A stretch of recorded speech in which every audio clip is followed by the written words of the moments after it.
Et en fait, je suis camionneur et la veille, j'étais parti en direction du sud et j'avais un client à vider à côté d'Avignon. Et le soir, quand je me suis arrêté, je me sentais fatigué, donc j'ai été me coucher. J'ai fait ma coupure jusqu'à vers 7h30 du matin, le lendemain. Et quand je me suis réveillé, j'avais fort mal à la poitrine.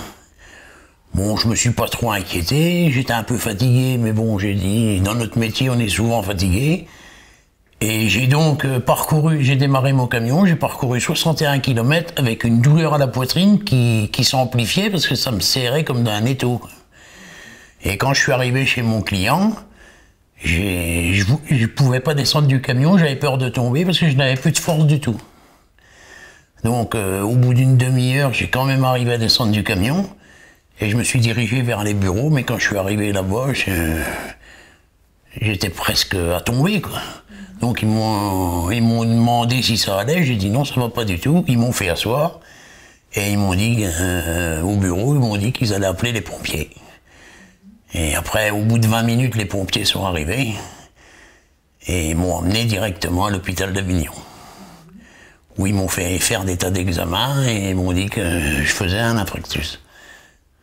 Et le soir, ils m'ont mis 2 stents. Et ils m'en ont remis 2 jours après.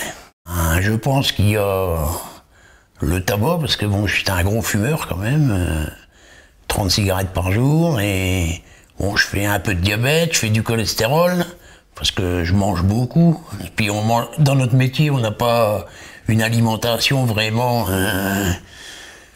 normale, quoi. On s'arrête une demi-heure, on mange une barre chocolatée, on ne mange jamais à la même heure, on est toujours en train de se dépêcher pour vider les clients, parce que derrière, il y a le patron qui pousse un peu au cul. Voilà, il faut toujours être en action, quoi. Alors on n'a pas le temps de manger, on mange sur le pouce. On ne fait pas d'arrêt.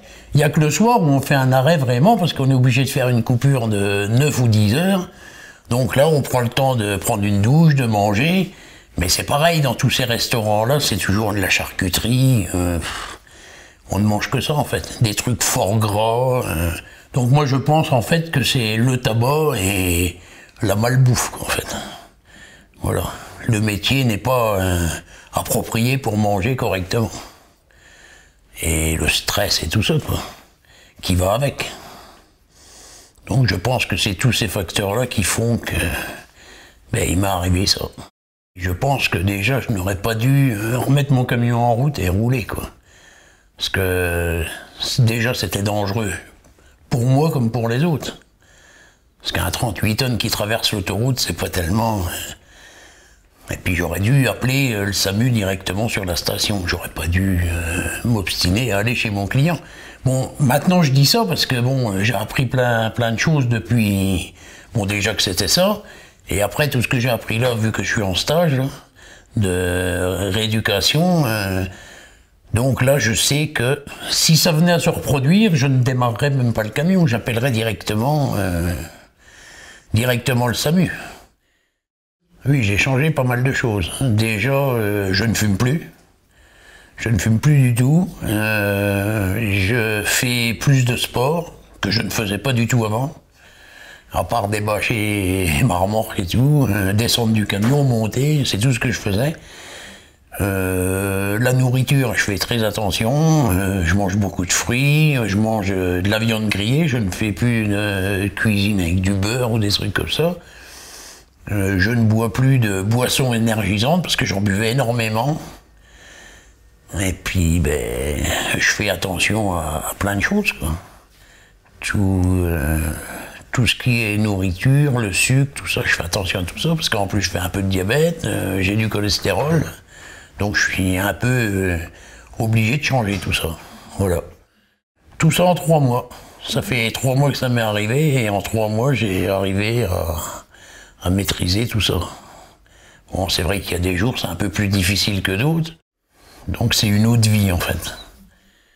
Le conseil, parce que pour moi, il y en a qu'un de conseil, c'est que s'ils ont des problèmes comme ça, qu'ils se sentent oppressés, serrés comme dans un étau, c'est de téléphoner le plus rapidement possible au SAMU.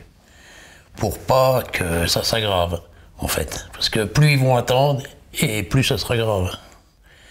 Moi depuis que j'ai eu ça, j'ai réfléchi à tout ça, et puis je me dis que plus on perd de temps, plus c'est grave. Voilà. Et après, ça risque d'être irréversible, en fait. Voilà.